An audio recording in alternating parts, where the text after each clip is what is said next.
박찬호의 공백이 이렇게나 빨리 드러날 줄이야. 윤도현의 실책 하나가 커다란 파장을 일으켰다. 2-0으로 앞서던 경기가 순식간에 2-4로 뒤집어졌다. 기아 타이거즈는 26일 광주 기아 챔피언스 필드에서 키움 히어로즈와의 3연전 두 번째 경기를 진행 중이다. 이날 경기를 앞두고 기아의 악재가 전해졌다. 개막전에서 중심 타자 김도영이 햄스트링 부상을 당해 고민이 깊어진 가운데 유격수이자 톱타자인 박찬호마저 25일 키움전에서 도루를 시도하다 무릎을 다쳐 엔트리에서 빠지게 됐다. 다행히 심각한 부상은 아니었지만 약 일주일간 결장이 예상돼 이범호 감독은 엔트리 제외를 결정했다. 이 감독은 박찬호의 공백을 메우기 위해 윤도현을 주전 유격수로 내세웠다. 지난해 말 한 차례 유격수로 선발 출전한 적이 있었고 이번이 데뷔 후 두 번째 유격수 선발이었다. 윤도현은 내야 전 포지션을 소화할 수 있는 데다 이날 키움 선발이 좌완 정현우였기에 선발로 기용됐다. 그러나 2-0으로 앞선 2회 초 치명적인 실책이 나왔다. 1사 후 전태현의 기습 번트 안타, 여동욱의 볼넷, 김재현의 내야 땅볼로 이어진 2-1, 3루 상황. 9번호 선진이 기아 선발 윤영철의 공을 받아쳤고 타구는 유격수 방향으로 흘러갔다. 타구가 다소 느렸지만 유격수가 충분히 처리할 수 있는 상황. 그러나 윤도현이 급한 나머지 공을 잡다 놓치는 바람에 3루 주자가 홈을 밟았고 2-1, 1호의 추가 실점 위기가 이어졌다. 흐름이 깨진 윤영철은 흔들릴 수밖에 없었다. 설상가상으로 푸이그에게 동점 적시타를 허용했는데 빗맞은 타구가 운 좋게 안타가 되면서 윤영철의 어깨는 더욱 무거워졌다. 이 타구마저 윤도현의 키를 아슬아슬하게 넘어 외야로 떨어졌다. 윤영철은 이어진 이주영과 카디네스의 연속 안타에 4실점째를 기록했다. 2사 상황이었기에 그 타구를 처리했다면 실점 없이 이닝을 끝낼 수도 있었던 순간. 그러나 단 하나의 실책이 돌이킬 수 없는 결과를 불러오고 말았다. 도현이가 잘해준다면 계속 기용할 수도 있고. 기아 타이거즈 이범호 감독은 오키나와 스프링 캠프에서부터 2루수, 유격수, 3루수 백업으로 활용할 계획임을 분명히 했다. 시범 경기에서 부진했고 감기 몸살까지 겹쳤지만 개막 엔트리에 포함시켰다. 시범 경기에서 4-5할 대 타율을 기록한 홍종표와 김규성을 제치고 김도영의 플랜 B로 낙점했다. 한때 김도영의 라이벌이었으나 이제는 동반자로서 그의 공백을 메워야 하는 윤도현의 이야기다. 이범호 감독은 김도영이 21NC 다이노스와 개막전에서 햄스트링 부상으로 빠지자 곧바로 윤도현을 3루수로 투입했다. 23일 경기에서도 9번 3루수로 기용했다. 지난 3년간 부상에 시달렸던 윤도현에게 충분한 출전 기회를 제공할 계획이다. 이범호 감독은 출전 시간이 관건이라며 젊은 유망주를 키우는 데 있어 감독의 신뢰가 얼마나 중요한지를 확인할 수 있는 기회라고 말했다. 이렇게 윤도현에게 무대가 열렸다. 그러나 22에서 23일 경기에서는 조용했다. 22일에는 1타수 무안타, 23일에는 2타수 무안타를 기록했다.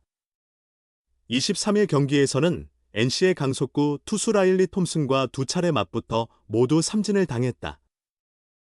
라일리는 2회 첫 타석에서 빠른 공을 노리던 윤도현에게 커브를 던져 헛스윙 삼진을 유도했고 5회 두 번째 타석에서는 계속 슬라이더로 승부한 뒤 결정구로 148km짜리 포심을 선택했다.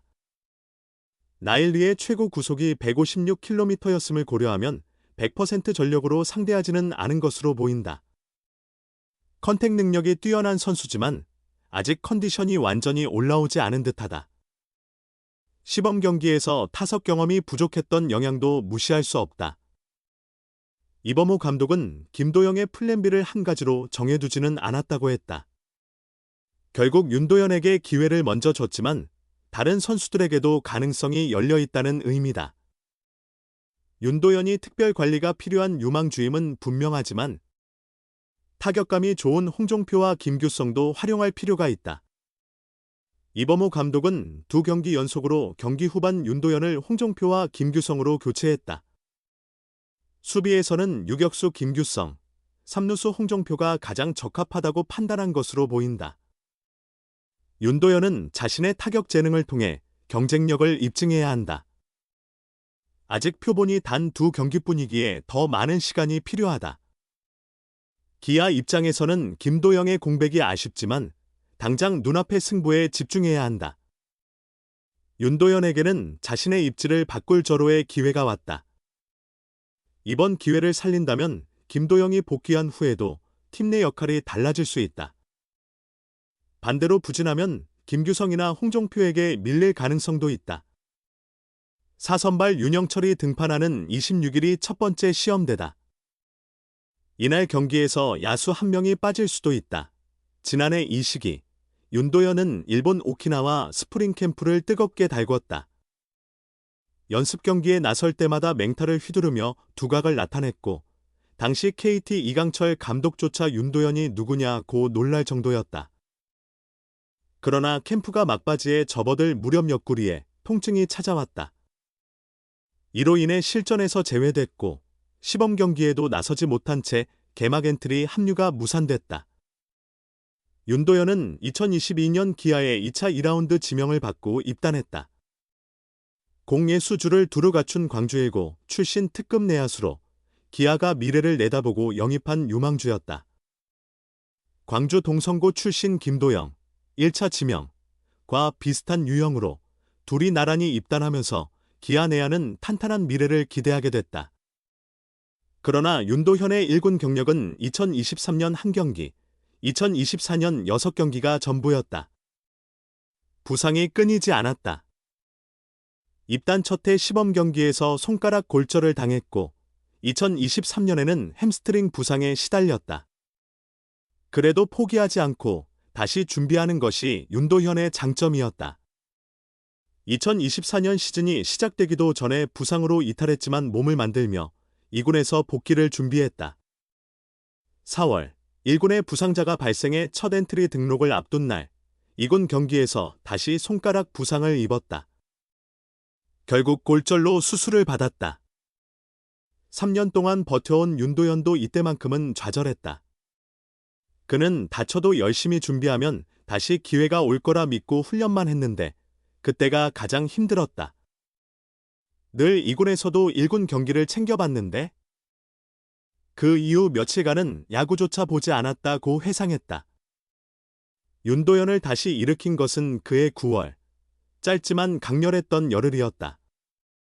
시즌 내내 2군과 재활을 오가던 그는 엔트리 확장과 함께 9월 21일 처음 등록됐다. 23일 광주 삼성전에서 처음 출전해 4타수 3안타 1타점 1득점을 기록하는 등 시즌 마지막 경기까지 6경기에서 27타수 11안타, 타율 0.407, 1홈런 8타점 5득점의 성적을 올렸다. 이미 기아가 정규 시즌 우승을 확정한 뒤였지만 기대를 받던 윤도현이 건강한 모습으로 돌아와 자신의 잠재력을 입증하자 광주 기아 챔피언스 필드는 그의 이름을 외치는 함성으로 가득 찼다. 윤도현은 나조차 나를 의심하고 있었는데 이렇게 보여준 것도 없는 나를 응원해 주셔서 몇 경기지만 정말 힘이 났다. 수술한 지 얼마 지나지 않은 상태에서도 그런 결과를 냈으니 겨울에 정말 열심히 하면 나도 잘할 수 있겠다는 자신감이 생겼다며 그때 처음으로 경기장에서 팬들의 응원을 직접 받았다.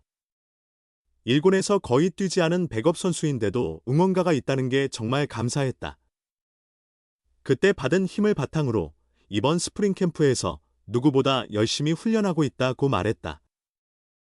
윤도현에게 또 하나의 원동력은 절친 김도영의 존재다. 고교 시절 라이벌이었던 두 선수의 길은 프로 입단 후 3년 동안 다르게 흘렀지만 다시 같은 길에서 만나기 위해 노력하고 있다. 서로 비교하는 주변의 시선에도 익숙하지만 두 선수는 진정한 절친이다. 고교 시절보다 오히려 프로 입단 후 더욱 가까워진 두 사람은 지난해에 이어 올해도 스프링 캠프에서 룸메이트로 지내고 있다.